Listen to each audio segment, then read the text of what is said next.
নমস্কার শ্রোতা বন্ধুরা, তোমরা শুনছো হানাবাড়ি আর আমি ঋদ্ধি রয়েছি তোমাদের সঙ্গে। বিভিন্ন স্বাদের গল্প শুনতে অবশ্যই সাবস্ক্রাইব করো তোমার আমার গল্পবাড়ি হানাবাড়ি। আর তোমাদের নির্বাচন অনুযায়ী হানাবাড়িতেও শুধুমাত্র কিন্তু আর ভূত হবে না, মাঝে মাঝে অদ্ভুতও ঘটবে। মানে ক্রাইম থ্রিলারও আসবে, অ্যাডভেঞ্চারও আসবে, গোয়েন্দাও আসবে। সেইগুলো তো সমান ভালোবাসা দিয়ে আমাদের পাশে থাকতে হবে। আজকে তোমাদের সামনে নিয়ে এলাম সুকান্ত দাসের কলমে একটি ভয়ঙ্কর ভৌতিক গল্প, যার নাম নরকান্তক। আজকের গল্প পাঠে সায়ন্তন। চলো আর দেরি না করে গল্পটা শুনে নেওয়া যাক। আর গল্পটি শেষে তোমাদের জন্য রয়েছে একটি চমক, তাই গল্পটি শেষ পর্যন্ত শোনার অনুরোধ রইল।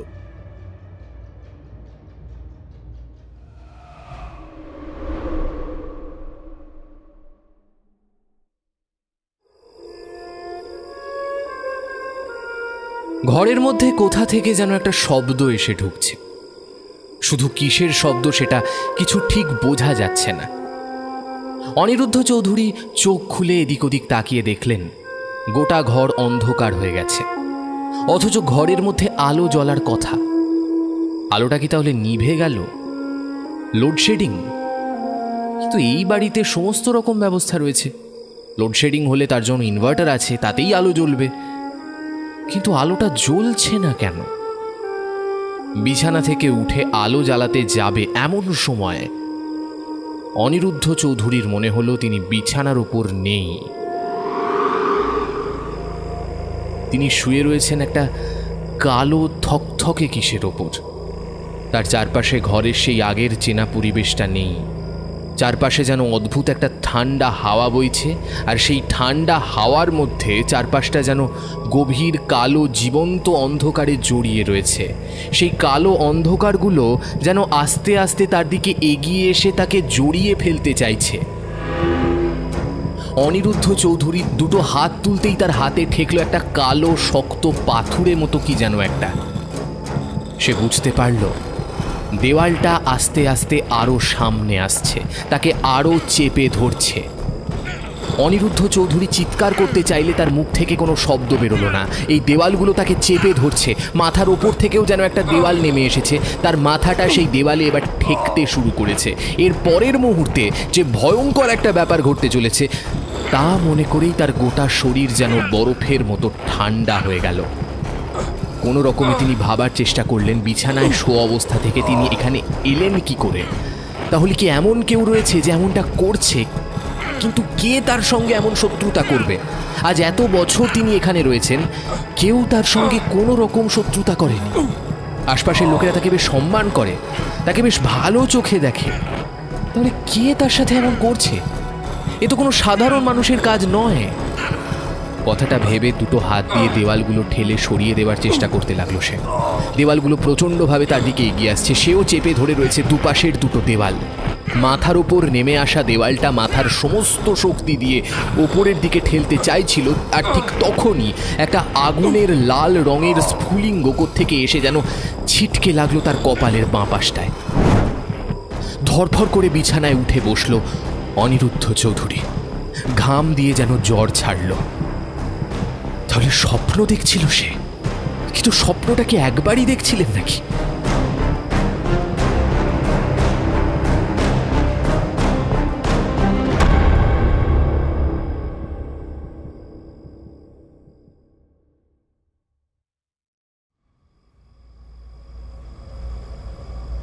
গোটা হলঘরটা নিশ্চুপ হয়ে গেছে। মঞ্চের ওপরে শুধুমাত্র একটা সাদা আলো গিয়ে পড়েছে। মাঝখানে যেখানে একটা লোক দাঁড়িয়ে আছে সেখানটাতেই আলো, বাকি স্টেজে অন্ধকার ঘিরে রয়েছে। একবার এদিক ওদিক যাচ্ছে আলোটা, কিন্তু আবার সেই লোকটার কাছেই ফিরে আসে, যেন তাকে ছেড়ে আর কোথাও যাচ্ছে না। লোকটার মাথায় একটা লম্বা কালো রঙের উঁচু টুপি, কাঁধের কাছে একটা ঝোলা, লাল রঙের কাপড় তার পরনে, কালো প্যান্ট সাথে পোশাক, এমনকি তার দুটো হাতে কালো রঙের গ্লাভস, ডান হাতে একটা লম্বা কালো রঙের লাঠি।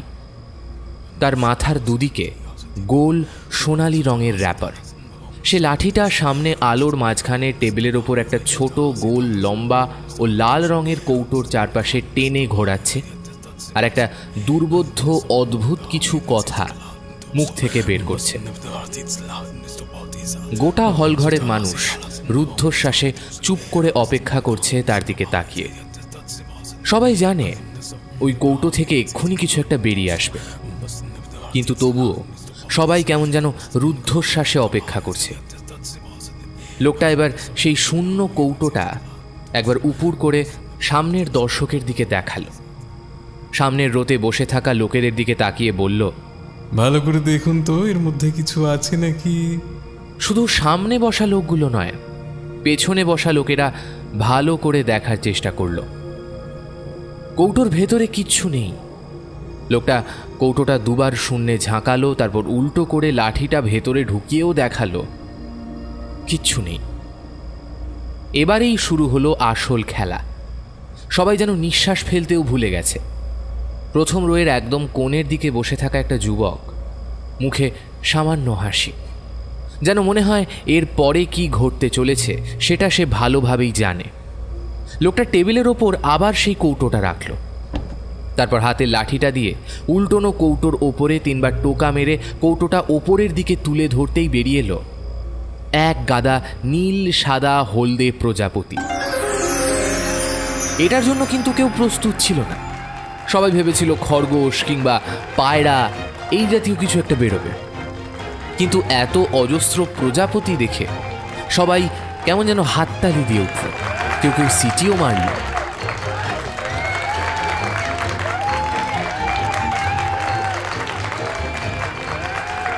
লোকটা মাথা ঝুঁকিয়ে অদ্ভুত কায়দায় সবাইকে অভিবাদন করে পেছনের দিকে গেল। গোটা স্টেজটা আবার ভরে উঠেছে আলোয়। স্টেজের পেছনের দিকে দেখা গেল 2জন মেয়ে দাঁড়িয়ে আছে। তাদের পরনের রংচঙে পোশাক। তারা এগিয়ে এসেছে এবার স্টেজের ঠিক মাঝখানে। একটা লম্বা টেবিল এনে দাঁড় করালো তারা। সবচেয়ে অদ্ভুত খেলাটা এখন হবে। এর আগেও এমন খেলা হয়তো অনেকেই দেখেছে। বন্ধ বাক্সের মধ্যে একটা মানুষকে ঢুকিয়ে দিয়ে তারপর মাঝখান থেকে কেটে ফেলা, তারপরেও মানুষটা স্বচ্ছন্দে আবার গোটাটাই বেরিয়ে আসে। এই খেলার আসল হাত সাফাইটুকু এখন অনেকেই জেনে গেছে। এখন আর ম্যাজিক দেখে আগের মতো কেউ অবাক হয় না। সবাই জানে এর পেছনে রয়েছে এক হাত সাফাই, আর না হলে বিজ্ঞানের জাদু। কিন্তু অনিরুদ্ধ চৌধুরী কিন্তু এই সমস্ত ম্যাজিশিয়ানদের বাইরে। পৃথিবীর এমন কোনো ম্যাজিক নেই যেটা তার দখলে নেই। ভেন্ট্রোলোকুইজম, হিপনোটিজম সব কিছু তিনি জানেন। তবে আজকাল তিনি খুব বেশি ম্যাজিক শো করতে চান না। এই শোটা করতে হচ্ছে বাধ্য হয়ে। এলাকার পুজোয় সকলে মিলে একটা সাংস্কৃতিক অনুষ্ঠানের ব্যবস্থা করেছিল। পাড়াতেই এই হল রয়েছে, অনুষ্ঠানের জন্য ভাড়া দেওয়া হয়। এখানেই ওরা ব্যবস্থাটা করেছিল ম্যাজিক শোয়ের। অনিরুদ্ধ চৌধুরী অনেক দিন পর ম্যাজিক শো দেখাচ্ছিলেন। বাক্সটা স্টেজের মাঝখানে আনার পরে আবার বাকি আলোগুলো নিভে গেল। একটা গুঞ্জন, চাপা ফিসফাস ধীরে ধীরে যেন কমে এলো। অনিরুদ্ধ চৌধুরী সামনের দিকে তাকিয়ে হাতের লাঠিটা তুলে গম্ভীর গলায় বলল, এবার হবে আজকের বিশেষ খেলা। এমন খেলা এর আগে কেউ কখনো দেখেনি। পেছনের দিক থেকে কেউ একজন হাসতে হাসতে বলে উঠল, এমন খেলা আগেও দেখেছি। বাক্সের মধ্যে জ্যান্ত মানুষ ঢুকবে, তারপর তাকে কেটে ফেললো, আবার গোটা হয়ে বেরিয়ে আসবে। এসব খেলা ঢের জানা আছে, অন্য কিছু দেখার। অনিরুদ্ধ চৌধুরী বিব্রত হলেন না, কিন্তু হাসলেন। বললেন, না, এটা একটু আলাদা। একমাত্র আমি ছাড়া এই খেলা এখনো পর্যন্ত কেউ কোনোদিন কোথাও দেখায়নি। তবে এই খেলাটা একটু রিস্ক আছে আমার। তোমরা দরজা জানলা সবগুলো বন্ধ করে দাও তো। যারা এই হলঘরে ম্যাজিক দেখানোর ব্যবস্থা করেছিল তারা ঝটপট দরজা জানলা সমস্তগুলো বন্ধ করে দিল। ঘরের সব আলো নিভে এলো। সাদা আলোটা আরো জোরালো হয়ে উঠল। স্থিরভাবে অনিরুদ্ধ চৌধুরী তাকিয়ে রইলেন সামনের চারকোনা বাক্সটার দিকে। তারপর বাক্সটার ডালাটা টেনে খুলে দিলেন। ভেতরটা খালি খাঁ খাঁ করছে, কিন্তু বাক্সটা খুলতেই একটা অদ্ভুত গন্ধ যেন সামনের দিকে বসে থাকা লোকগুলোর নাকে আস্তে আস্তে পৌঁছল। এমন একটা বোটকা গন্ধ জঙ্গলে গেলে কিংবা চিড়িয়াখানায় পশু পাখির খাঁচার সামনে গেলে নাকে আসে, সেইভাবেই গন্ধটা পরিচিত। অথচ সাদা আলোতে বাক্সের ভেতরটা সম্পূর্ণ ফাঁকা দেখাচ্ছে, সেখানে কিচ্ছু নেই। এবার অনিরুদ্ধ নিজের লাঠিটা একবার বাক্সের ভেতর ঘুরিয়ে আনলেন, আর তাতেই যেন মনে হলো মুহূর্তের মধ্যে বাক্সের ভেতরে কি যেন একটা ঝিলিক দিয়ে উঠল। দর্শকদের মধ্যে থেকে কেউ একজন গলা তুলে বলল, ওই তো বাক্সের মধ্যে কি যেন একটা রয়েছে, ওই তো। আপনাদের মধ্যে কেউ একজন এসে বাক্সটা ভালো করে পরীক্ষা করে যান, বাক্সটার মধ্যে কিছু আছে নাকি। আসুন আসুন। প্রথমে ওকে ও তাকে ঠেলাঠেলি করলেও কেউ আসতে চায় না। একটু পরে সেকেন্ড রো থেকে একজন বয়স্ক ভদ্রলোক উঠে এলেন। তারপর মঞ্চের সামনে সিঁড়ি দিয়ে উঠে গিয়ে বাক্সটার কাছে দাঁড়াতে অনিরুদ্ধ চৌধুরীর গমগমে গলা শোনা গেল, বাক্সটা ভালো করে পরীক্ষা করে দেখুন, বাক্সের ভেতরে কোথাও কিছু লুকিয়ে রাখা আছে নাকি। সাবধান। শেষের কথাটা এত অদ্ভুত রহস্যময় হাসি দিয়ে অনিরুদ্ধ চৌধুরী সামনের বয়স্ক লোকটার দিকে তাকিয়ে বললেন। লোকটা হাতটা সামনের দিকে এগিয়ে নিয়ে গিয়েছিল, কিন্তু এই কথায় কেমন যেন অবাক হয়ে তাকালো ম্যাজিশিয়ানের চোখের দিকে।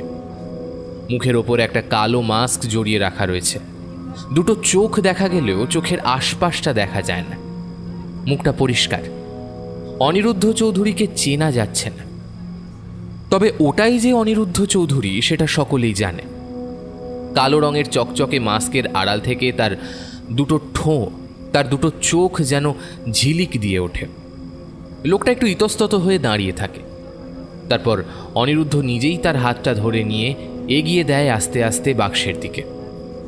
প্রতিটা মুহূর্ত কেমন যেন একটা উত্তেজনায় কাটতে থাকে।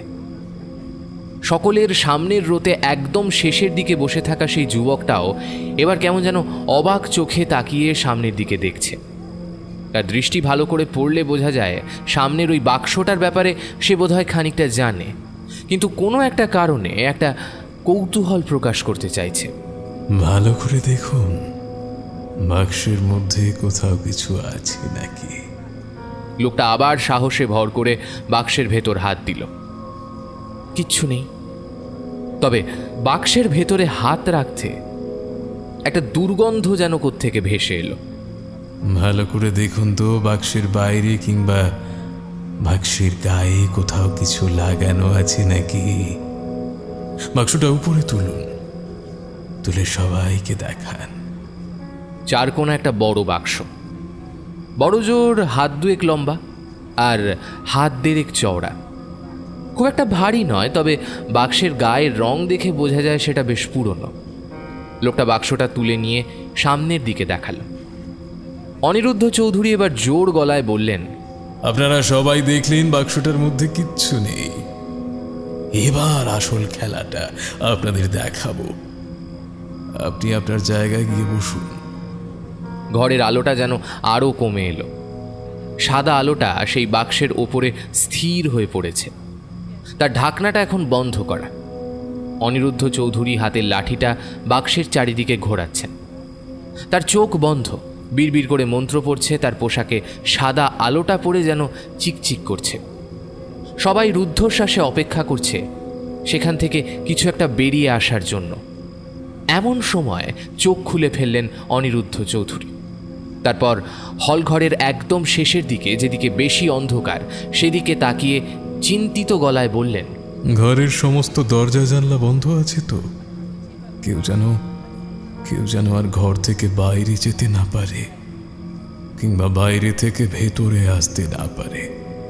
সামান্য হাওয়াও যেন ভেতরে না ঢোকে। কেউ দেখতে না পেলেও অনিরুদ্ধ চৌধুরী বুঝতে পারছিলেন কোথায় যেন সামান্য একটা গণ্ডগোল হয়েছে। আর বুঝতে পারছিল আরও একজন, ওই সামনের রোতে একদম কোণের দিকে বসে থাকা সেই যুবক। আবার চলল তার ম্যাজিক প্রক্রিয়া। একটু পরেই বাক্সের ঢাকনাটায় যেন ভেতর থেকে কেউ একজন ধাক্কা দিল। ম্যাজিশিয়ানের মুখে হাসি ফুটল।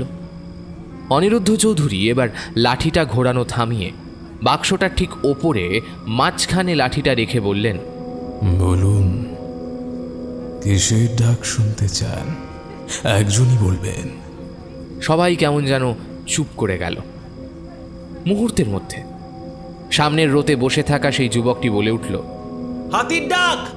সঙ্গে সঙ্গে ম্যাজিশিয়ান হাতের লাঠিটা ঘোরালো বাক্সের চারপাশে, আর তারপরেই অবাক কাণ্ড, ভেতর থেকে সেই ধাক্কাটা পরপর 3 বার এলো, আর তারপরেই যেন হলের মধ্যে একটা হাতি কোথা থেকে যেন ডেকে উঠল।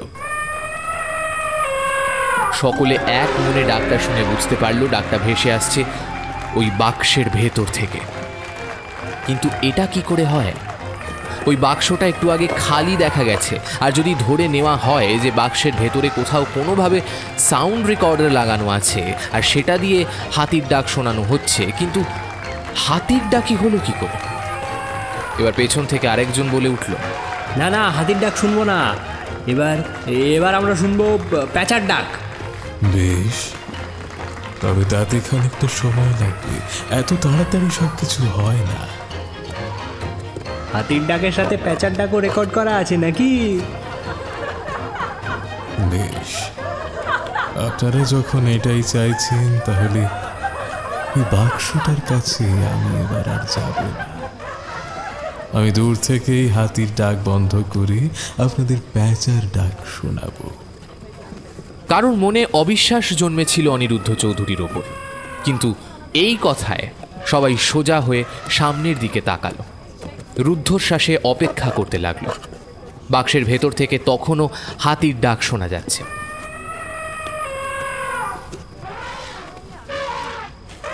ম্যাজিশিয়ান বাক্স থেকে প্রায় 5 পা পেছনের দিকে সরে গিয়ে স্টেজের একদম পেছনে দেওয়ালের কাছে দাঁড়ালেন। তারপর লাঠিটা সামনের দিকে তুলে 3 বার ঘুরিয়ে একবার নিচের দিকে নামাতেই হাতির ডাকটা বন্ধ হয়ে গেল। এতক্ষণ ধরে বাক্সের ভেতর থেকে যে কিছু একটা ধাক্কা দিচ্ছিল, সেই ধাক্কাটাও বন্ধ হয়ে গেল মুহূর্তের মধ্যে। আবার চারপাশটা নীরব, কোথাও কোনো শব্দ নেই। ঘরের ভেতর যেন পিন পতন নিস্তব্ধতা, এমন একটা অবস্থা। আবার ম্যাজিশিয়ান লাঠি ঘোরাতে লাগলেন। লাঠি ঘোরাতে ঘোরাতে 3 বার ঘোরানোর পর লাঠিটা নামিয়ে বললেন, এবার প্যাঁচার ডাক কিন্তু 3 বারের বেশি আমি শোনাতে পারবো না, আর একবার শোনাবো। আবার সেই বাক্সের ভেতর কেউ যেন ধাক্কা দিল, আর সঙ্গে সঙ্গে চারপাশের অন্ধকারটুকু খান খান করে দিয়ে যেন প্যাঁচা ডেকে উঠল।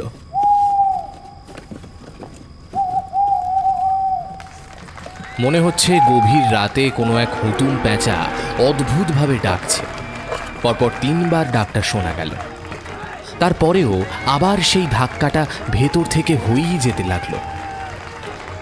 এবার একটা অদ্ভুত ব্যাপার ঘটল, কিন্তু ম্যাজিশিয়ান হাতের লাঠিটা তুলে যেন প্রবলভাবে সেটা নিচের দিকে নামানোর চেষ্টা করছেন। তার হাতটা যেন থরথর করে কাঁপছে। তিনি কোনো রকমে কাঁপা কাঁপা গলায় বললেন, তাড়াতাড়ি বলুন, তাড়াতাড়ি বলুন, আর একটা ডাক শোনানো যাবে। আর আর দয়া করে কেউ জানলা দরজা কিছু খুলবেন না। পেছনের দিক থেকে কেউ একজন বলে উঠল, একবার বাঘের ডাক শোনানো যাবে। কথাটা শুনে অনিরুদ্ধ চৌধুরী একবার অন্ধকারের পেছনের দিকে তাকালেন। কি যেন একটা মনে হলো, কিন্তু তারপরেই বুঝতে পারলেন তার মনঃসংযোগ নষ্ট হচ্ছে। সামনের ঢাকনাটা যেন একবার ছিটকে উপরের দিকে চলে আসার চেষ্টা করলো, আর ঠিক তখনই সবাই অবাক বিস্ময়ে স্টেজের মাঝখানে একটা টেবিলের উপর রেখে দেওয়া বাক্সটার দিকে তাকিয়ে মুহূর্তের জন্য দেখতে পেয়েছিল একটা সাদা রঙের ডানা। একবার মাত্র সেটা ডানা ঝাপটালো, সঙ্গে সঙ্গে ম্যাজিশিয়ান তাড়াতাড়ি বাক্সের কাছে এসে লাঠিটা চেপে ধরলেন তার বাক্সের ওপর। তারপর একটা হাত ওপরের দিকে তুলে মুঠো করে বিড়বিড় করে কি যেন মন্ত্র পড়তে লাগলেন। বাক্সের ভেতর থেকে প্রবলভাবে কেউ যেন বেরিয়ে আসতে চাইছে, কিন্তু তিনি প্রাণপণে তাকে আটকানোর চেষ্টা করছেন। তার কপালের শিরা ফুলে উঠতে লাগলো, গোটা কপালে বিন্দু বিন্দু ঘাম দেখা দিতে লাগলো। ঘরের ভেতরে সকলে যেন রুদ্ধশ্বাসে অপেক্ষা করছে, কিন্তু অপেক্ষার সমাধান হলো। বেশ কিছুক্ষণ পরে তিনি শান্ত হলেন। পেছন থেকে সেই গলাটা আবার বলে উঠল, কি হলো, বাঘের ডাক শোনাবেন না নাকি? অনিরুদ্ধ চৌধুরী পকেট থেকে রুমাল বের করে ঘাম মুছলেন। এই কয়েক মুহূর্তের মধ্যে তার কপালে ঘাম জমা হয়েছে। ঘরের মধ্যে যে কিছু একটা পরিবর্তন হয়েছে সেটা সে বুঝতে পারলেও এখন কিছুই করার নেই। এমন এক পরিস্থিতির মধ্যে এখন তিনি রয়েছেন যে এই বাক্স থেকে বাঘের ডাক এখন তাকে শোনাতেই হবে। কিন্তু তাতে যে সামান্য বিপদ রয়েছে তাই হলঘরে উপস্থিত থাকা মানুষগুলো জানে না। যে চরম বিপদের কথা তিনি জানেন সে কথা ওরা জানে না। এই বাক্সটা কি আর সাধারণ? তিনি কিছু একটা ভাবছিলেন, তার আগেই অন্ধকারের মধ্যে পেছনের দিক থেকে সেই দুটো মেয়ের মধ্যে একজন এসে বলল, স্যার, দর্শক অপেক্ষা করছে। অনিরুদ্ধ আবার হাত দুটো সামনের দিকে তুললেন, অদ্ভুত ভঙ্গিতে নাচাতে নাচাতে অতি সাধারণ গলায় বললেন, বেশ, আমি বাঘের ডাক শোনাবো, কিন্তু তারপরে আর কোনো ডাক শোনানো যাবে না। এটাই হবে আমাদের শেষ ম্যাজিক। আপনারা সবাই রাজি তো? দর্শকদের মধ্যে একটা নিস্তব্ধতা তখনও যেন বিরাজ করতে লাগলো। পেছন থেকে সেই গলাটা বলে উঠল, রাজি, কিন্তু শুধু বাঘের ডাক শোনালে হবে না, বাঘ ডাকেও দেখাতে হবে। কি বাঘ দেখাবেন না? আপনি কে তা আমি জানি না, তবে এখানে বাঘ দেখানোটা যে বিপদের তা বোধহয় আপনি বুঝতে পারছেন না। বাঘ তো আপনার পোষা কোনো ঘরের প্রাণী নয় যে আপনার সমস্ত কথা শুনবে। আর আমি সার্কাসের রিংমাস্টারও নই যে আমার কথায় সে উঠবে বসবে। কথাটা বলে উত্তরের অপেক্ষায় না থেকে বাক্সের চারিদিকে আবার সেই লাঠিটা ঘোরাতে লাগলেন অনিরুদ্ধ চৌধুরী। তারপর বাক্সের গায়ে একবার লাঠি দিয়ে ধাক্কা দেওয়ার সঙ্গে সঙ্গে একটা অদ্ভুত ব্যাপার ঘটে গেল। চমকে উঠলেন অনিরুদ্ধ, আর তারপরেই একটা প্রবল ধাক্কা অনুভব করলেন।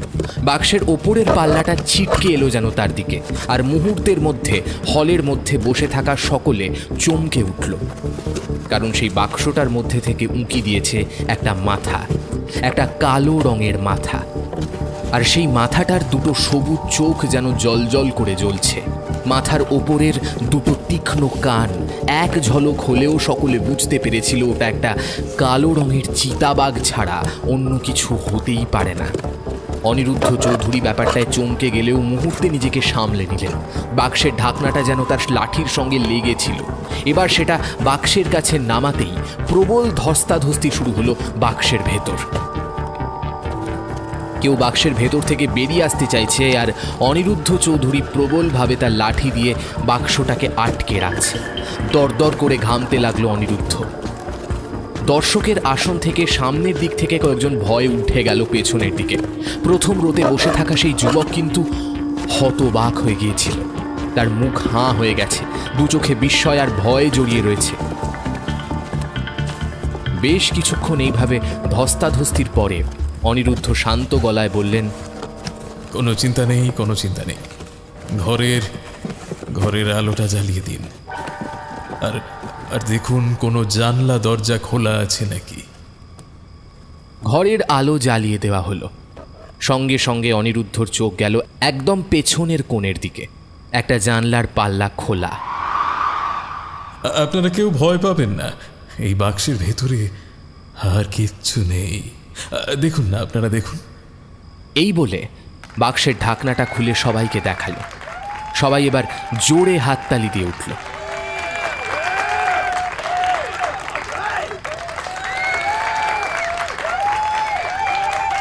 তাদের ভয়টা যেন এইমাত্র কাটতে শুরু করেছে। কিন্তু অনিরুদ্ধ চৌধুরীর মুখটা বাক্সের আড়ালে কেমন যেন চিন্তিত হয়ে রইল।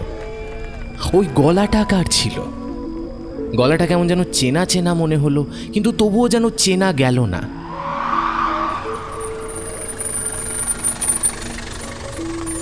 পরে ক্লাবের লোকেদের সঙ্গে কথা বলে জানতে তারা বলল, তারা কেউ জানলা খুলে দেয়নি। তারা জানে অনিরুদ্ধ চৌধুরী এই সময়টা জানলা দরজা বন্ধ করে রাখতে বলেছেন। তার কথা তারা শুনবে না এমন বুকের পাটা তাদের হয় কি করে? অনিরুদ্ধ চৌধুরী তাদের আর কিছু বললেন না, কিন্তু ক্লাবের লোকেরা তাকে গাড়িতে করে যখন বাড়িতে পৌঁছে দিল তখনও তার মাথা থেকে ব্যাপারটা গেল না। গাড়িতে তারই পাশে বসে থাকা সেই যুবক অর্থাৎ তার ভাগ্নে তন্ময় একভাবে চেয়ে রইল মামার মুখের দিকে, কিন্তু অনিরুদ্ধ চৌধুরী কোনো কথা বললেন না। একটা অদ্ভুত সন্দেহ তার মাথার মধ্যে দানা বাঁধতে লাগলো।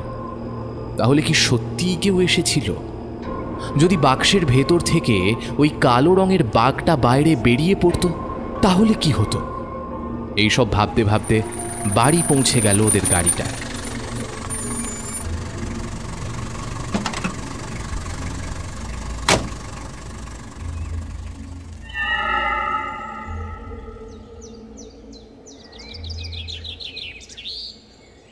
নিজের ঘরে চুপচাপ বসে কি যেন ভেবে চলেছিল অনিরুদ্ধ চৌধুরী।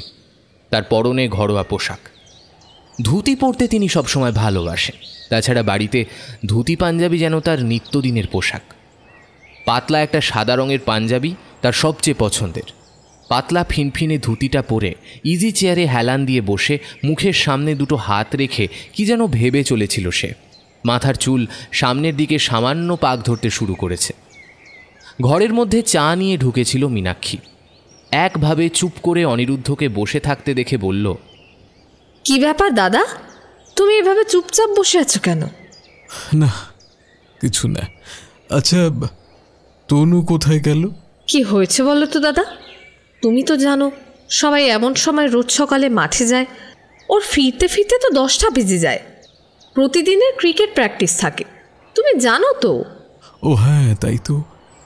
আসলে একটা কথা নিয়ে বেশ ভাবনা চিন্তা করছিলাম, তাই আর মনে ছিল না। আচ্ছা আচ্ছা, তনু এলে আমার কাছে একবার পাঠিয়ে দিস তো। মীনাক্ষী বেরিয়ে গেল।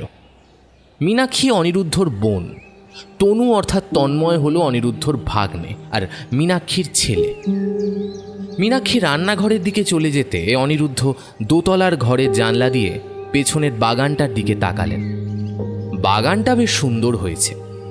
এখন মীনাক্ষী নিজের হাতে যত্ন করে। তাছাড়াও বিকেলের দিকে মাঝে মাঝে তিনি নিজেও গিয়ে বাগানের কাছে দাঁড়ান। কিন্তু কাল থেকে যে কথাটা মনের মধ্যে বারবার উঁকি দিচ্ছে তার কোনো উত্তর খুঁজে বের করতে পারলেন না। কাল পারফরমেন্স করার সময় শেষের দিকে ওই বাঘের গলা শুনতে চাইল যে লোকটা, সেই লোকটা কে ছিল? তার গলাটা কেমন যেন মনে হলো। তাছাড়া সেই লোকটার গলা যেদিক থেকে ভেসে এসেছিল সেদিকটাতেই জানলাটা খোলা ছিল। বেশ ভালো করে বেরোবার আগে ক্লাবের ছেলেদের সঙ্গে কথা বলে দেখেছে অনিরুদ্ধ চৌধুরী, কিন্তু শেষের দিকের একটা চেয়ার খালি দেখেছে ওরা। অথচ শেষ পর্যন্ত ওই চেয়ারেও একটা লোক বসে ছিল, কিন্তু শেষবার অন্ধকার হয়ে যাওয়ার পরেই ওই চেয়ারটা নাকি খালি হয়ে গেছে। সবচেয়ে আশ্চর্যের ব্যাপার হলো ঘরের দরজা ছেলেরা নিজের হাতে বন্ধ করে দিয়েছিল। দরজার কাছেই ওরা দাঁড়িয়েছিল, তাহলে লোকটা গেল কোথায়?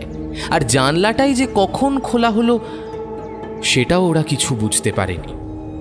এইসব কথা ভাবতে ভাবতে বারবার একটা অদ্ভুত আশঙ্কা অনিরুদ্ধর মনের মধ্যে এসে দানা বাঁধছিল। তাহলে কি কেউ তার পিছু নিয়েছে? কিন্তু এত বছর পর সে যে এখানে আছে সেটাই বা কেউ জানবে কি করে? আর তার পিছু নিয়ে কি লাভ? তাহলে কি সেই জিনিসটার জন্য?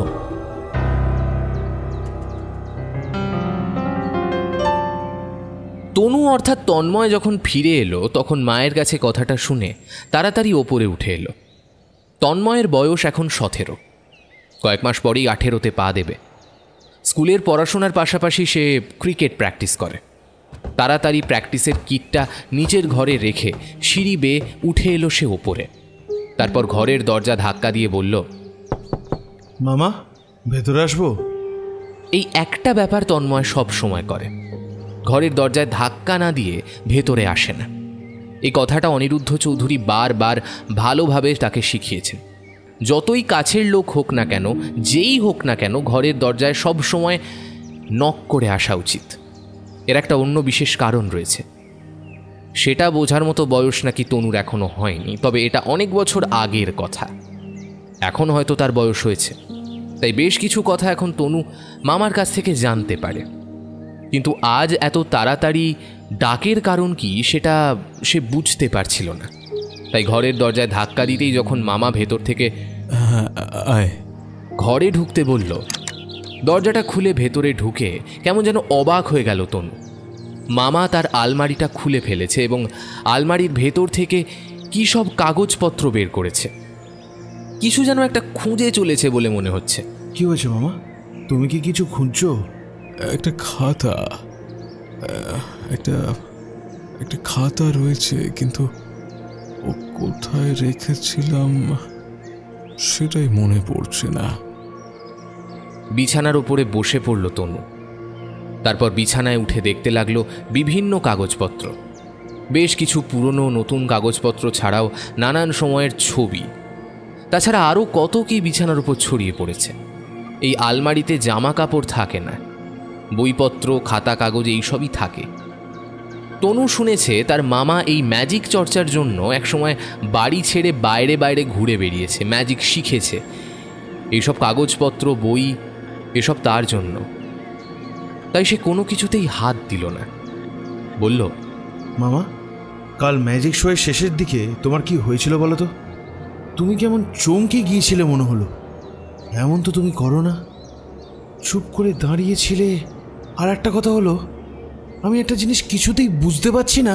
এখানে নয় তনু, একটু চুপ করে বস, আমি জিনিসটা খুঁজে বার করি তারপর। আচ্ছা ঠিক আছে। কিছুক্ষণ বসে থেকে তন্ময় নিচে নেমে এলো। ভালো করে স্নান করে সকালের জলখাবার খেয়ে তারপর ওপরে উঠল। ততক্ষণে মামা আবার আলমারি গুছিয়ে ফেলেছে। সামনের ইজি চেয়ারে বসে জানলা দিয়ে বাইরের দিকে তাকিয়ে আছে। খুঁজে পেলে মামা? কি খুঁজছিলে? অনিরুদ্ধ উত্তর না দিয়ে একটা পাল্টা প্রশ্ন করল। আচ্ছা, কাল তোর হঠাৎ মনে হলো কেন যে আমি চমকে উঠেছিলাম? হ্যাঁ, উঠেছিলেই তো। যখন ঢাকনাটা হঠাৎ করে ছিটকে গেল লাঠিটার দিকে, তখনই তুমি চমকে উঠেছিলে। আর তার আগেও আর একবার চমকে উঠেছিলে। ওই পেছন থেকে একটা লোক কি যেন বলল তোমায়, বোধহয় বাঘের ডাক শোনানোর কথা বলেছিল। তারপরেই তো এমনটা হলো। কিন্তু ওই ম্যাজিকটা তুমি কি করে করলে বলো তো মামা? এইরকম ম্যাজিকের কথা তো তুমি আগে কখনো বলোনি। অনিরুদ্ধ চৌধুরীর মুখে একটা হাসি ফুটল। বয়সের ভারে তার মুখের চামড়া সামান্য কুঁচকে আসতে শুরু করেছে। তবে তার বয়স 50-এর ঘরে হলেও এখনও তার শরীর আগের মতোই মজবুত। কিন্তু কোনো এক অদ্ভুত কারণে তার শরীরে বার্ধক্যটা যেন তাড়াতাড়ি এসে পড়েছে। মুখের হাসিটা একটু স্মিত হলো। তারপর বলল, তুই ঠিকই বলেছিস, আমি একটু চমকে উঠেছিলাম। এমনটা কখনো হয়নি জানিস। আমি কাল প্রথমবার ওই ম্যাজিকটা দেখানোর চেষ্টা করলাম, আর কালই এমনটা হলো। যদি একবার বাক্সের ভেতর থেকে কালো রঙের চিতাবাঘটা বাইরে বেরিয়ে আসতো, তাহলে কি হতো বলতো? তন্ময়ের দুটো চোখ বিস্ফারিত হয়ে গেল। প্রায় চিৎকার করে সে বলে উঠল, তার মানে ওই বাঘটা সত্যি ছিল? অনিরুদ্ধ চৌধুরীর মুখে আবার একটা রহস্যময় হাসি খেলে গেল। মুখটা সামনের দিকে এনে তনুর চোখে চোখ রেখে তিনি বললেন, তোর কি মনে হয় বাঘটা সত্যিকারের ছিল? এটা কিন্তু ঠিক নয় মামা। তুমি আমার সাথে রহস্য করছো। তুমি বলো না, প্যাঁচার ডাকটা তো আমিও শুনতে পেয়েছিলাম। শুধু এই হাতির ডাকটা শুনেই আমি অবাক হয়েছিলাম। একটা মস্ত হাতি ওইটুকুনি বাক্সের মধ্যে ঢুকলো কেমন করে? আর ওই বাঘটাই বা এলো কোথা থেকে? মামা, কি করে করলে বলো তো? এটা কি কোনো ম্যাজিক ছিল নাকি অন্য কিছু? ম্যাজিকই বলতে পারিস, আবার অন্য কিছুও বলতে পারিস। তবে ঠিক কি সেটা তোকে এখন বোঝানো যাবে না। এটা ম্যাজিকের থেকে আর একটু উচ্চ স্তরের মায়া জাল। সাধারণ হাত সাফাই কিংবা সাধারণ ম্যাজিকের পক্ষে কাজ করা সম্ভব নয়। তাতে বড়জোর বাক্স থেকে পায়রা কিংবা খরগোশ বার করে আনা যেত, কিন্তু অমন কিছু করা যেত না। তবে আমার মনে হয় কাল এমন কেউ আমার ম্যাজিক দেখতে এসেছিল যার সেখানে থাকার কথা নয়। ঠিক বলেছ। আমারও কালকে মনে হয়েছিল যে আমার পাশে কেউ একটা হঠাৎ করে এসে দাঁড়িয়েছিল, ঠিক যখন তুমি বাক্সের ঢাকনাটা জোরে চেপে ধরে আটকানোর চেষ্টা করছিলে, ঠিক তখনই। কিন্তু কিন্তু ব্যাপারটা মনে হওয়ার সাথে সাথেই পেছনের দিকে ফিরে দেখি কেউ নেই, কাউকে দেখতে পেলাম না পেছনে। সঙ্গে সঙ্গে অনিরুদ্ধ চৌধুরীর মুখটা কেমন যেন হয়ে গেল। তন্ময়ের দুটো কাঁধ শক্ত করে চেপে ধরে সে বলল, ঠিক দেখেছিস? তোর পাশে সত্যি কেউ এসে দাঁড়িয়েছিল। সেটা তো ঠিক করে বলতে পারবো না মামা, কিন্তু কেমন যেন মনে হলো। ক্লাবের লোকেরা তো একটু দূরের দেওয়ালের কাছেই দাঁড়িয়েছিল। আমি প্রথমে ভাবলাম যে পেছনে কেউ এসে দাঁড়িয়েছে। তুমি যখন লাঠিটা দিয়ে বাক্সটা আটকানোর চেষ্টা করছো, ঠিক তখনই ব্যাপারটা ঘটল। আমি তো সামনের দিকে তাকিয়ে বাঘটাকে দেখছিলাম বলে খেয়াল করিনি। তারপরে আবার মাথা ঘুরিয়ে দেখলাম কেউ নেই, পেছনে যে বসে রয়েছিল সেই বসে আছে। কথাটা শুনে অনিরুদ্ধ চৌধুরীর মুখে কেমন একটা চিন্তার ভাঁজ পড়ল। তন্ময়, কয়েকটা দিন একটু সাবধানে চলাফেরা করবি। রাস্তাঘাটে যদি অদ্ভুত কিছু দেখিস তাহলে তাতে হাত দিবি না, অচেনা কারোর সঙ্গে কথা বলবি না। মনে রাখিস তনু, কেউ আমাদের উপর নজর রাখছে, আমাদের ক্ষতি করার চেষ্টা করছে। কিন্তু কেন মামা? অনিরুদ্ধ চেয়ার ছেড়ে উঠে দাঁড়ালো, জানলার কাছে গিয়ে জানলার গ্রিলটায় হাত চেপে ধরে ভারী গলায় বলল, সেটাই তো বুঝতে পারছি না তনু, সেটাই তো বুঝতে পারছি না।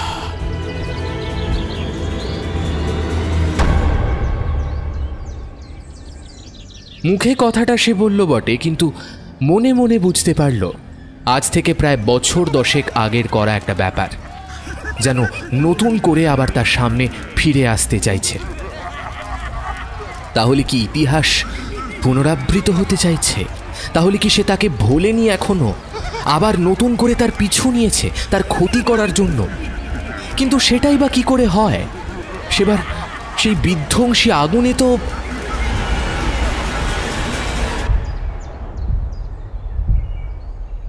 মীনাক্ষী এসে ঘরে ঢুকল, বলল, দাদা, একটা লোক এসেছে, তোমার সাথে দেখা করতে চাইছে।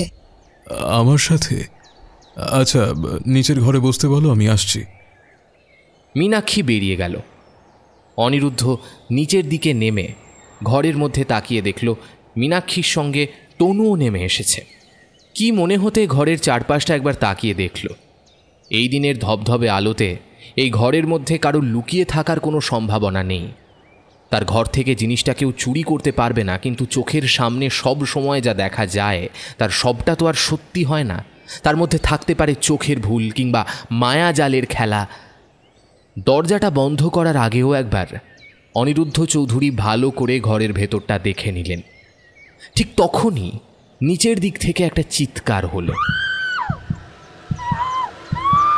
চিৎকারটা শুনে তিনি তাড়াতাড়ি সিঁড়ি দিয়ে নিচের দিকে নামতে লাগলেন। তার বুকের ভেতর যেন উত্তেজনা একটা ধক ধক শব্দ করতে লাগলো। তিনি প্রায় মাঝামাঝি পর্যন্ত নেমে এসেছেন, এমন সময় দেখতে পেলেন তন্ময়কে। মামা, মামা তাড়াতাড়ি চলো, মা কেমন যেন করছে। বুকের ভেতর যেন ধক ধক করে উঠল অনিরুদ্ধ চৌধুরীর। তাহলে কি বিপদের শুরুটা হয়েই গেল? সত্যিই কি তাকে খুঁজে পেয়ে গেল সে? জ্ঞান হারিয়েছিল মীনাক্ষী। তাকে কোনো রকমে দুজন মিলে ধরাধরি করে বসার ঘরের সোফার কাছে এনে শুইয়ে দিল ওরা দুজন। তন্ময় জল আনতে চলে গেল রান্নাঘরে। অনিরুদ্ধ তার নাকের কাছে আঙুল নিয়ে দেখলেন নিঃশ্বাস তখনও পড়ছে, তার মানে শুধু জ্ঞান হারিয়েছে। জল আসতেই চোখে মুখে জলের ছিটে দিয়ে বেশ কয়েকবার ডাকাডাকি করতে জ্ঞান ফিরে চোখ খুলে তাকালো মীনাক্ষী। তারপর যেন ভয় পাওয়া গলায় তন্ময়কে জড়িয়ে ধরে কাঁদতে শুরু করল। অনেক কষ্টে তাকে থামিয়ে যখন সোফায় বসানো হলো তখন কেমন যেন ভয় পাওয়া গলায় মীনাক্ষী বলল, তনু তনু তনু দরজাটা বন্ধ করে দে, আর জানলাগুলো বন্ধ করে দে। মায়ের ভয় পাওয়া গলায় বলা কথাগুলো শুনে তনু আর দেরি করল না। ঘরের দরজা জানলা বন্ধ করে দিতে দিতে বাইরের আলোটা আর ভেতরে ঢুকতে পারল না। ঘরের ভেতরটা কেমন যেন ম্লান হয়ে এলো। অনিরুদ্ধ চৌধুরী বলল, কি হলো তোর? তোকে তো বললাম তুই নেমে যা, আমি নামছি। আর তোর পিছু পিছু তো তন্ময় নেমে গেল। মীনাক্ষী ভয় পাওয়া চোখে তাকিয়ে রইল ওদের দুজনের দিকে। তার চোখের পাতা কাঁপছে, নিঃশ্বাস ঘন হচ্ছে, যেন প্রবল কোনো একটা ভয় পেয়েছে সে। তারপর আরেকটু ধাতস্থ হতে জল খেয়ে বলল, আমি তোমায় কথাটা বলে নিচে নেমে এলাম। পেছনের দিকে তাকিয়ে দেখলাম তন্ময় নিচে নামছে। তন্ময় সিঁড়ি দিয়ে নেমে নিজের ঘরের দিকে চলে গেল। আমি দরজার বাইরে ভদ্রলোককে দাঁড় করিয়ে এসেছিলাম। দরজাটা খুলে বাইরে বেরোতেই দেখি তখনও ভদ্রলোক দাঁড়িয়ে আছে। রোগাটে চেহারা, মাথায় একটা টাক, মাথার দুপাশে সাদা পাকা চুল। ভদ্রলোকের মাথায় একটা কালো রঙের অদ্ভুত ছোট টুপি। তার হাতে একটা লাঠি। বয়স বেশি বলেই মনে হলো। একটা কালো রঙের জামা, নিচে একটা প্যান্ট। অত বয়স্ক একটা লোকের এমন একটা পোশাক সহজে দেখা যায় না। আমি বাইরে বেরিয়ে তোমার কথাটা বলতেই ভদ্রলোক ভেতরে ঢোকার জন্য পা বাড়িয়ে কিন্তু হঠাৎ করে থেমে গেল। তারপর আমার দিকে তাকালো, আর তাকাতেই লোকটার মুখ দেখে আমি অবাক হয়ে গেলাম। তার মুখটা ছোটোখাটো, মুখে দাড়ি গোঁফ কিচ্ছু নেই, পরিষ্কার করে সব কামানো। কিন্তু আমার দিকে তাকিয়ে তার চোখ দুটো কেমন বড় হয়ে গেল। আর তুমি বিশ্বাস করবে না দাদা, তার চোখ দুটো এত এত বড় হয়ে গেল যে ভয় একবার চোখ বন্ধ করে ফেলল মীনাক্ষী। দুটো হাত দিয়ে মুখের সামনেটা চাপা দিল। অনিরুদ্ধ চৌধুরী বেশ বুঝতে পারছিলেন এমন কিছু একটা সে দেখেছে যাতে সে ভয় পেয়েছে। তাকে শান্ত হওয়ার জন্য সময় দিলেন। শান্ত হয়ে মীনাক্ষী অনেক কিছু বলল। দাদা দাদা লোকটা দুটো চোখ বড় হতে হতে মুহূর্তের মধ্যে তার গোটা মুখে ছড়িয়ে পড়েছিল। তার মুখে নাক, মুখ, ঠোঁট, গাল, কপাল কিচ্ছু নেই, শুধু দুটো চোখ। তার হাতের লাঠিটা কখন যেন বদলে গিয়ে একটা কালো রঙের কুচকুচে সাপ হয়ে গিয়েছিল। ব্যাপারটা দেখে আমি ভয়ে একটা চিৎকার করে ঘরের ভেতরে এসে পড়ে কোনো রকমে দরজাটা টেনে বন্ধ করতে চাই। তার আগেই সেই সাপের মাথাটা এসে ঢুকে পড়েছিল ঘরের দরজার ভিতর। দরজার চাপে সেই কালো রঙের কুচকুচে সাপের মাথাটা চেপটে গিয়েছিল দরজার ফাঁকে। তারপরে সেটা যেন অদৃশ্য হয়ে যায়। মায়ের চিৎকার শুনেই তো আমি ঘর থেকে বেরিয়ে এলাম। দেখি মা দরজার কাছে পড়ে রয়েছে, কেমন যেন করছে। তারপরই তো তাড়াতাড়ি তোমায় ডাকতে গেলাম মামা। অনিরুদ্ধ চৌধুরী কিছু বললেন না। তার মুখে চিন্তার ভাঁজ যেন আরো স্পষ্ট হলো। মীনাক্ষী তন্ময়কে সেখানে বসিয়ে রেখে এগিয়ে গেল দরজার দিকে। দরজাটা ভালো করে পরীক্ষা করা দরকার। আশপাশটা দেখল। দরজাটা খুলে বাইরে বেরোতেই একটা বুনো কটু গন্ধ যেন তার গায়ে এসে ঝাপটা মারল। বাইরে কোথাও কেউ নেই। বাড়ির সামনে, পেছনে, এমনকি বাইরের গেট পর্যন্ত ঘুরে এলো অনিরুদ্ধ, কোথাও কেউ নেই। দরজাটা বন্ধ করে ঘরের ভেতর ঢুকতে যাবে, ঠিক তখনই চোখে পড়ল দরজার একপাশে, অর্থাৎ ঘরের ভেতরের দিকে যেখানে ডাস্টবিনের কৌটোটা রয়েছে, ঠিক সেখানে কালো মতো কি যেন একটা পড়ে আছে। ঘরের আলোটা তখন নেভানো। তাড়াতাড়ি আলোটা জ্বালিয়ে দিয়ে সেখানে এসে দেখতেই কিন্তু আর কিছু দেখা গেল না। গোটা ব্যাপারটায় অবাক হয়ে গেল অনিরুদ্ধ চৌধুরী। ব্যাপারটা হচ্ছে কি? কাল থেকে যা শুরু হয়েছে, তারপর আবার তার বাড়িতে যদি ওদের কোনো বিপদ হয়। ব্যাপারটা একরকম চাপা দেওয়ার চেষ্টা করে অনিরুদ্ধ। সে বলে মীনাক্ষীর মনের ভুল হয়েছে। এ কথাই ওদের দুজনকে বুঝিয়ে দিল। কিন্তু মীনাক্ষী নিশ্চিত তার কোনো চোখের ভুল হয়নি, সে সত্যি দেখেছে। ওই দুটো বড় বড় চোখ তার গোটা মুখ ছেয়ে ফেলেছে। এমনটা সে আগে কখনো দেখেনি, আর এত বড় মনের ভুল তার হবে না।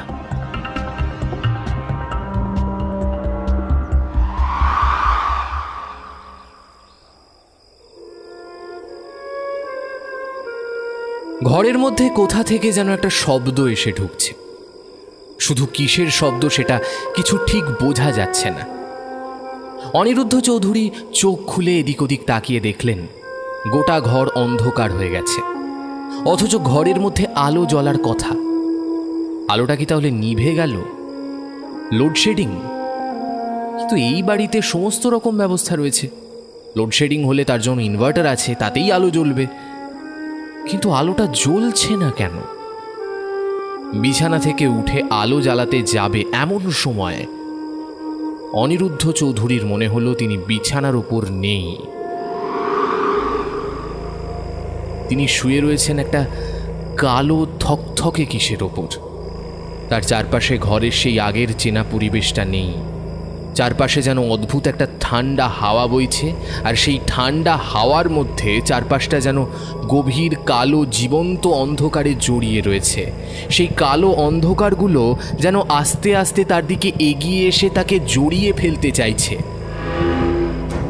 অনিরুদ্ধ চৌধুরী দুটো হাত তুলতেই তার হাতে ঠেকলো একটা কালো শক্ত পাথুরের মতো কি যেন একটা।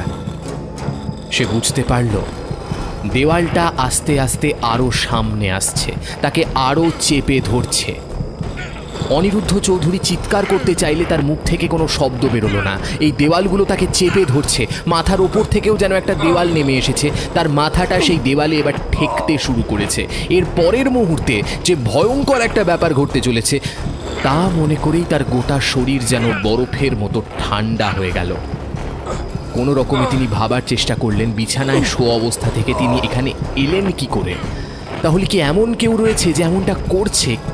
কিন্তু কে তার সঙ্গে এমন শত্রুতা করবে? আজ এত বছর তিনি এখানে রয়েছেন, কেউ তার সঙ্গে কোনো রকম শত্রুতা করেনি। আশপাশের লোকেরা তাকে বেশ সম্মান করে, তাকে বেশ ভালো চোখে দেখে। তাহলে কে তার সাথে এমন করছে? এ তো কোনো সাধারণ মানুষের কাজ নয়। কথাটা ভেবে দুটো হাত দিয়ে দেওয়ালগুলো ঠেলে সরিয়ে দেওয়ার চেষ্টা করতে লাগলো সে। দেওয়ালগুলো প্রচণ্ডভাবে তার দিকে এগিয়ে আসছে, সেও চেপে ধরে রয়েছে দুপাশের দুটো দেওয়াল। মাথার উপর নেমে আসা দেওয়ালটা মাথার সমস্ত শক্তি দিয়ে ওপরের দিকে ঠেলতে চাইছিল, আর ঠিক তখনই একটা আগুনের লাল রঙের স্ফুলিঙ্গ থেকে এসে যেন ছিটকে লাগলো তার কপালের বাঁ পাশটায়। ধরফর করে বিছানায় উঠে বসলো অনিরুদ্ধ চৌধুরী। ঘাম দিয়ে যেন জ্বর ছাড়ল। তাহলে স্বপ্ন দেখছিল সে? কিন্তু স্বপ্নটা কি একবারই দেখছিলেন নাকি?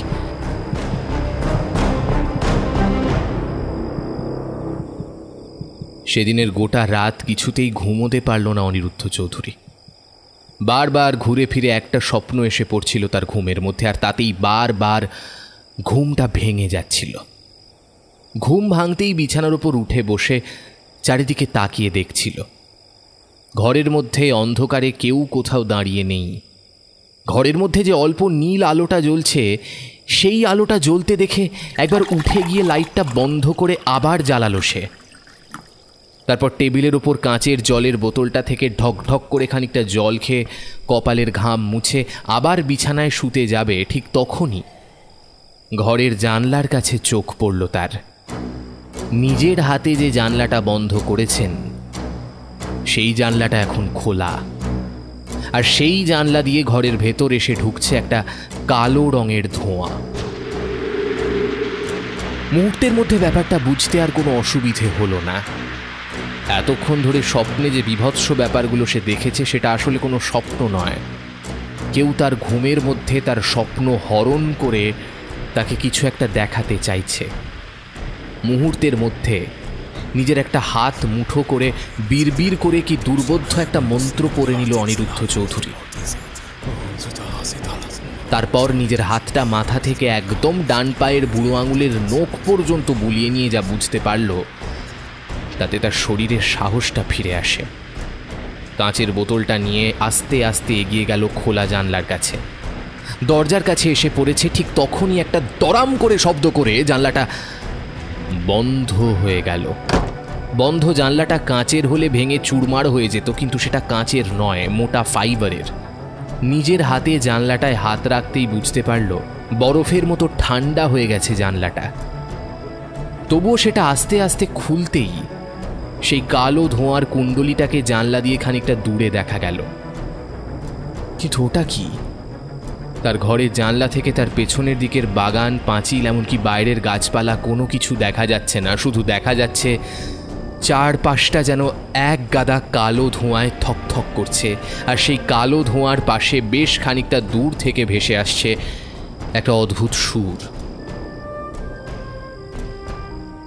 মুহূর্তের মধ্যে অনিরুদ্ধ চৌধুরীর শরীরে কি যেন একটা হয়ে গেল।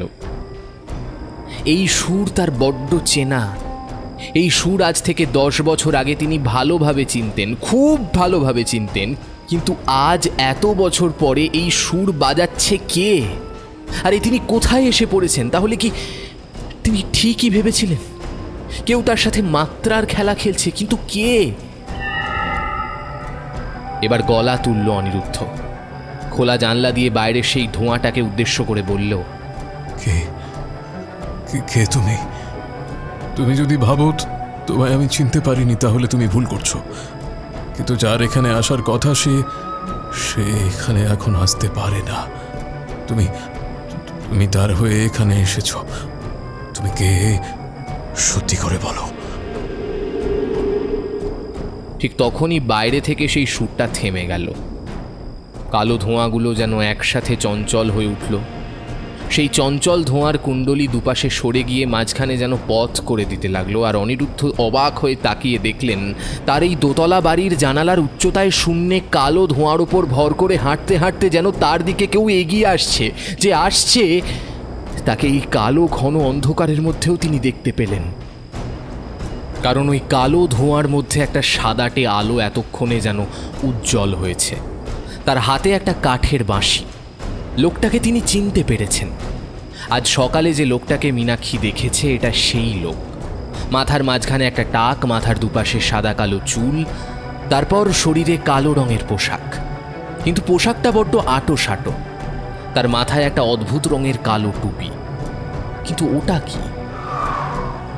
তার দুটো চোখ যেন তার মুখের চেয়ে সামান্য বড় বলে মনে হচ্ছে। এবার ব্যাপারটা বুঝতে পারল অনিরুদ্ধ। তার মুখটা যেন এক জায়গায় স্থির থাকছে না, বারবার নড়ছে।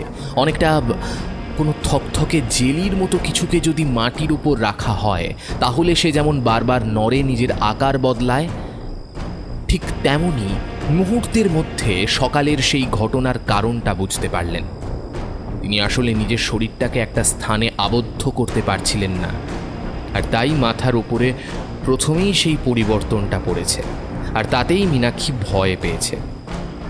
লোকটা কিন্তু জানলা থেকে বেশ কয়েক হাত দূরে চুপ করে দাঁড়ালো। তারপর হাতের বাঁশিটা তুলে ধরে আবার আস্তে আস্তে বাজাতে শুরু করলো।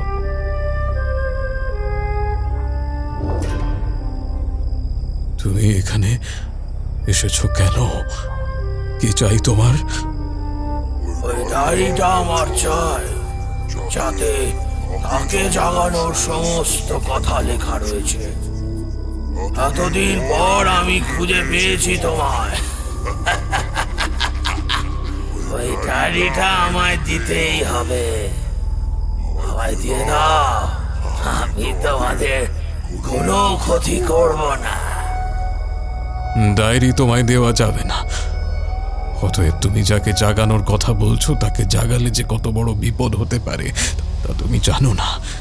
সব জানি, সব জানি।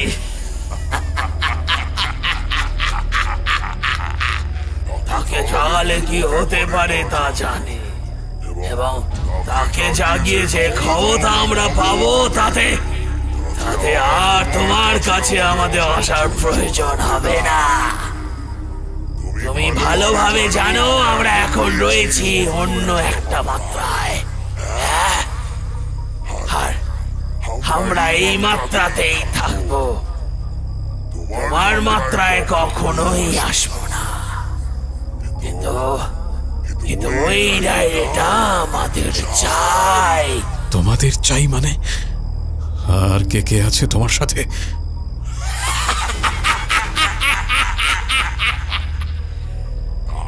তো তোমায় বলা যাবে না, তবে তবে আমাদের মধ্যে একজনকে তুমি চিনবে, তবে সে এখন তোমাদের কাছে আসতে চায় না।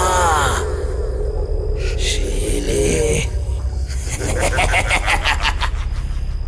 আর এখানে থাকতে পারবে না তুমি। মনে আছে? মনে আছে সেই ভয়ঙ্কর অগ্নিকাণ্ডের কথা? কথাটা শুনে অনিরুদ্ধ চৌধুরী এই আধো অন্ধকারের মধ্যেও কেমন যেন চমকে উঠল। অন্ধকারে তার চোখের দৃষ্টি সামান্য কেঁপে গেল।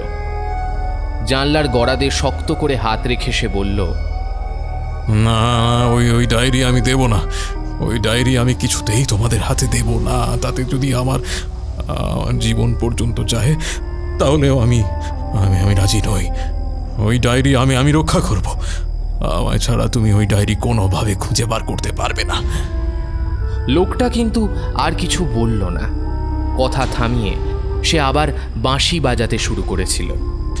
এবার সে অদ্ভুতভাবে হাসল।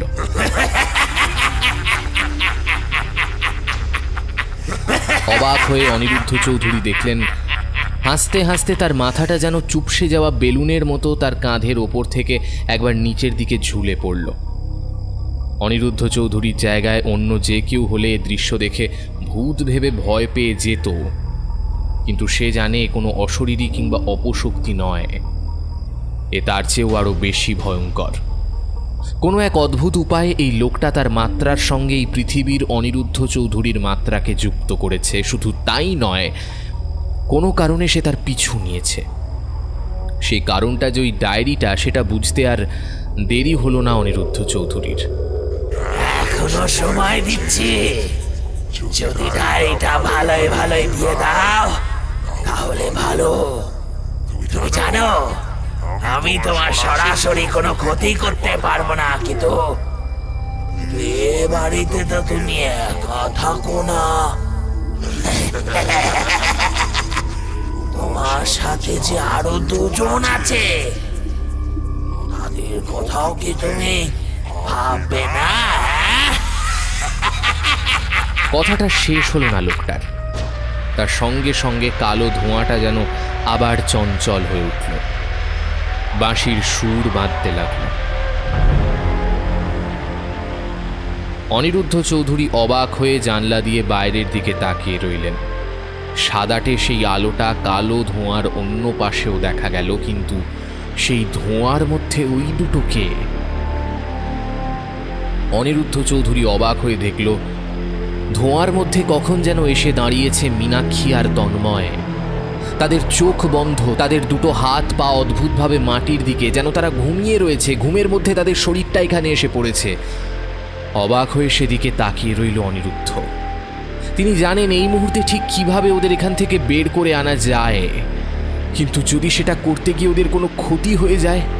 জানলার বাইরে সেই কালো ধোঁয়ার মধ্যে দাঁড়িয়ে থাকা লোকটা এবার অদ্ভুতভাবে হেসে বলল,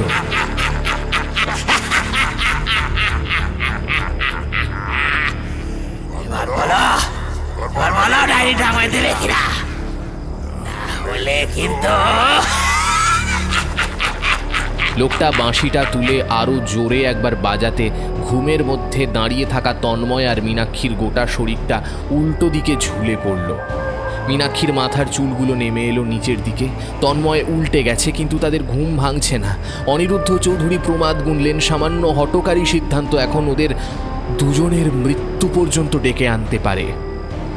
ওই লোকটা তাকে কিছু করবে না, কারণ এই ডায়েরিটা হলো ওদের কাছে সবচেয়ে ঈপ্সিত বস্তু। ওই ডায়েরির জন্য ওরা সব কিছু করতে পারে, শুধুমাত্র অনিরুদ্ধ চৌধুরীকে মারা ছাড়া। তবে অনিরুদ্ধ চৌধুরীর হাত থেকে এত সহজে ওটা পাওয়া যাবে না। বেশ, তোমায় আমি ডায়েরিটা দিয়ে দেব, কিন্তু সত্যি কথা হলো সেটা কোথায় রয়েছে তা আমার মনে নেই। আজ এতগুলো বছর হয়ে গেল সেটা আমি খুলে বার করিনি। ভুল করছ, খুব ভুল করছ। ওই ডাইটা যদি তোমার কাছে না থাকতো তাহলে তুমি ওই স্টেজের শেষে ম্যাজিকটা তো দেখাতে পারতে না। হ্যাঁ, মনে আছে? মনে আছে ওই বাক্সের মধ্যে যে বাঘ আর পেঁচা বেরিয়ে এসেছিল? তাদের দুটো রঙই কিন্তু কালো ছিল। আর কেউ কিন্তু ব্যাপারটা বুঝতে না পারলেও আমি বুঝতে পেরেছিলাম। আমি যে দেখতে পেয়েছিলাম। আচ্ছা, ওই হল ঘরের জানলাটা খোলা কেন ছিল বলো তো ম্যাজিশিয়ান? কেন ছিল বলো বলো বলো। অবাক হয়ে গেল অনিরুদ্ধ। আর তার মধ্যে সে একটা কাজ করতে শুরু করেছিল। এবার ডান হাতটা আস্তে আস্তে জানলার টেবিলের ওপর রাখা সেই কাঁচের জলের বোতলটার দিকে নিয়ে গিয়েছিল। জলের বোতলটা কোনো রকমে একটু হেলিয়ে সামান্য জল বের করলো সেটা থেকে। এদিকে মুখে বলতে লাগলো, দেখো দেখো, তুমি ওদের কোনো ক্ষতি করো না। আমি খুঁজে পেলে অবশ্যই তোমায় দিয়ে দেবো, কিন্তু ওদের কোনো ক্ষতি করো না। ওরা ওরা এই ব্যাপারে কিচ্ছু জানে না।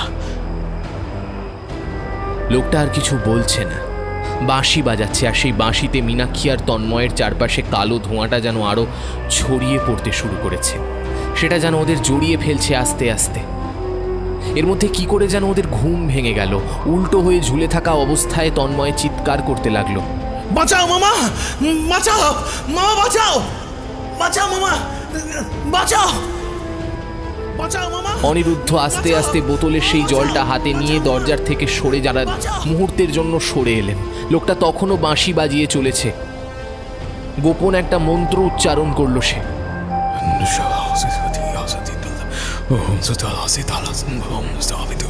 আজ থেকে 10 বছর আগে এই ভীষণ দিনের কথা মনে পড়ে গেল। সেই অগ্নিকাণ্ড, সেই বীভৎস ব্যাপার, আর তারপর ফিরে আসা। জলটা হাতে নিয়ে নিজের বাঁ হাতের মাঝখানের আঙুলটা ঠেকিয়ে মন্ত্র পড়ে জলটা বাইরের দিকে ছুঁড়ে দিতে যাওয়ার আগের মুহূর্তে হঠাৎ করে একটা কথা মনে পড়ে গেল। লোকটা তার বাড়িতে ঢুকতে পারেনি, ঘরের দরজার কাছেই বাধা পেয়েছিল। লোকটা কিন্তু চাইলে বাড়িতে ঢুকতে পারত, মীনাক্ষীর ক্ষতি করতে পারত, তন্ময়ের ক্ষতি করতে পারত। তাহলে তখন সে কিছু করলো না কেন? লোকটা বাঁশি থামিয়েছে। এবার অনিরুদ্ধকে দেখতে না পেয়ে লোকটা গম্ভীর গলায় বলল, ভেবে দেখো, লুকিয়ে কিন্তু কোনো লাভ নেই। ডায়েরিটা দিয়ে দাও, নইলে ওদের। অনিরুদ্ধ জানলার কাছ থেকে সরে এলো।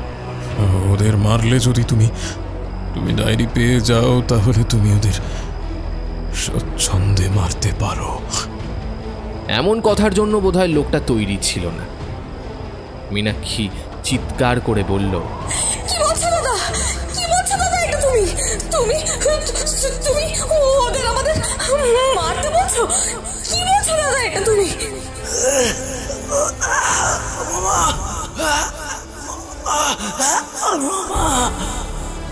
মামা, মামা, তুমি আমাদের বাঁচাবে না? হ্যাঁ, তুমি আমাদের বাঁচাবে না? মামা বাঁচাও, আমাদের বাঁচাও মামা। এই লোকটা কি? এই লোকটা কি? কেনই বা আমাদের এরকম ভাবে ধরে রেখেছে? আর এই চারপাশে কালো ধোঁয়া কিসে? মামা, মামা দম বন্ধ হয়ে আসছে মামা।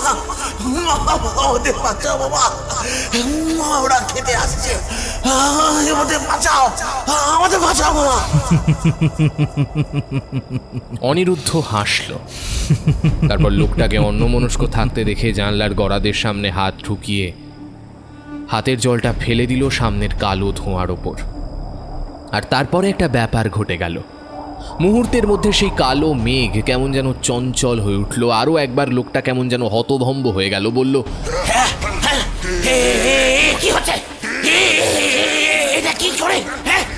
এটা কি করে? তুমি বোধহয় ভুলে যাচ্ছ, অনিরুদ্ধ চৌধুরী হাত সাফাইয়ের খেলা দেখানো সামান্য ম্যাজিশিয়ান নয়। এমন অনেক কিছু আমার জানা আছে যা শিখতে তোমাদের অনেক বছর লেগে যাবে। আমার চোখের সামনে তুমি যেটা আমায় দেখাচ্ছ সেটা আর কিছু হতে পারে না, কিচ্ছু হতে পারে না। কথাটা বলার সঙ্গে সঙ্গে অনিরুদ্ধ চৌধুরী কাঁচের বোতলটা দেওয়ালে ধাক্কা দিয়ে ভেঙে ফেলে, আর তারপর সেই কাঁচের টুকরোটা তুলে নিয়ে নিজের ডান হাতের আঙুলে সামান্য কেটে এক ফোঁটা রক্ত বের করে আনে, আর সেই রক্ত ডান আঙুলের ওপরে নিয়ে বাইরের দিকে তাক করে 3 বার আঙুলটা ঘুরিয়ে কি যেন বিড়বিড় করে মন্ত্র পড়তেই তার চোখের সামনে সব কিছু আস্তে আস্তে বদলে যেতে শুরু করলো। কালো ধোঁয়ার মধ্যে একটা ঘূর্ণি উঠল। সেই লোকটা চিৎকার করে বলতে লাগলো,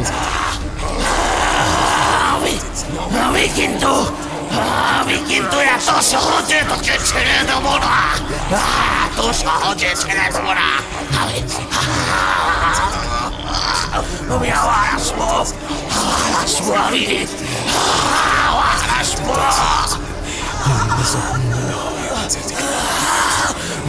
ওদিকে বাইরে মীনাক্ষী আর তন্ময়ের চিৎকার শোনা যাচ্ছে।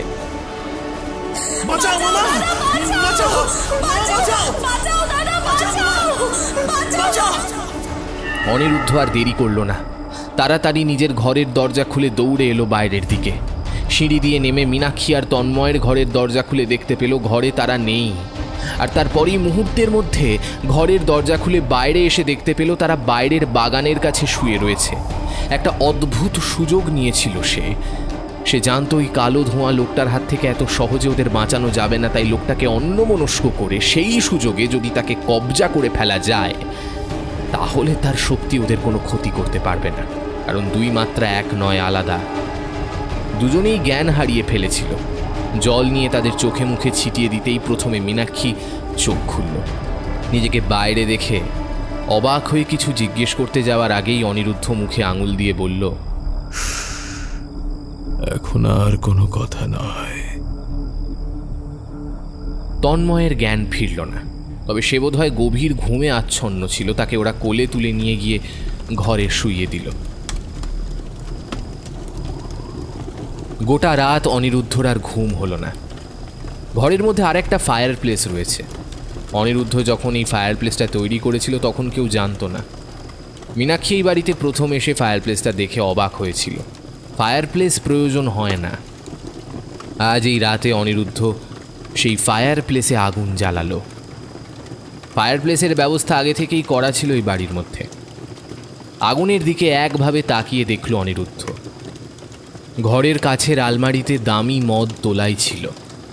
সে মদ্যপান খুব একটা করে না, বাইরের কেউ এলে কিংবা বেছে বেছে কোনো অকেশনে, কিন্তু আজ তার মনের মধ্যে রাগ, প্রতিহিংসা সব কিছু যেন আস্তে আস্তে বাড়তে লাগলো। সে তার ভাগনার বোনের গায়ে হাত দেওয়ার চেষ্টা করেছে। গ্লাসে মদ ঢেলে চুমুক দিল অনিরুদ্ধ।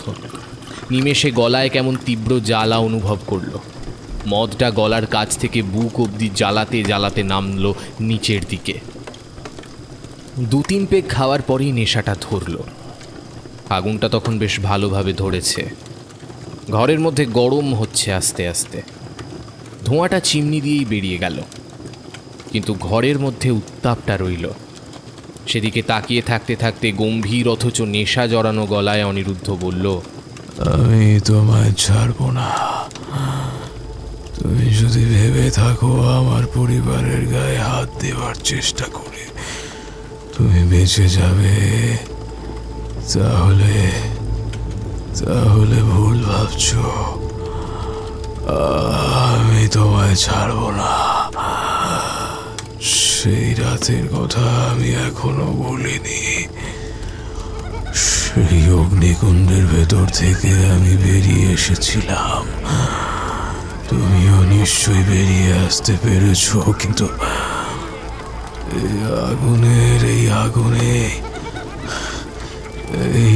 আগুনে তোমায় একদিন আমি জ্বালিয়ে পুড়িয়ে ছারখার করব বিক্রম।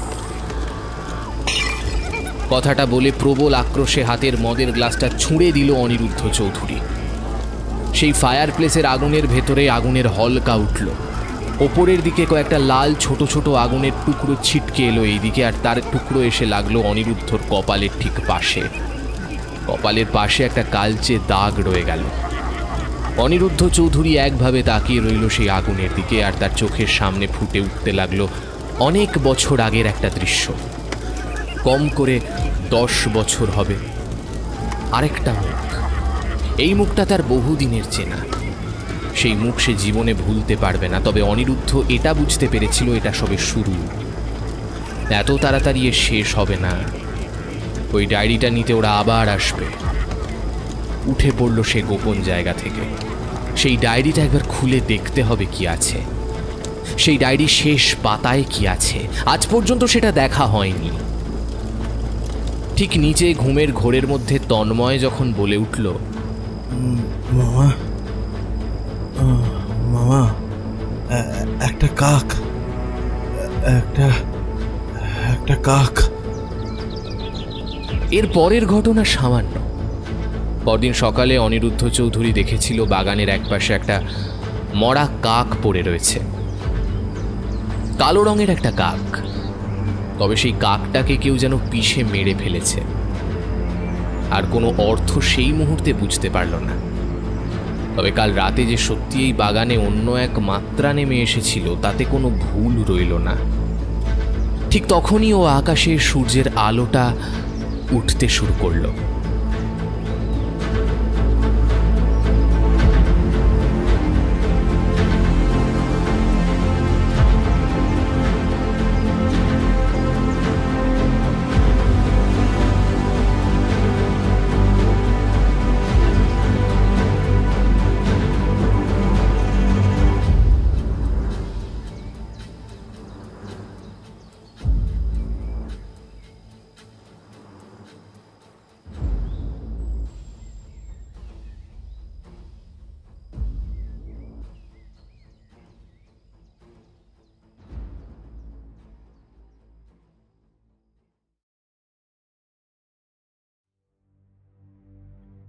শেষ হলো, সরি, শেষ হয়নি।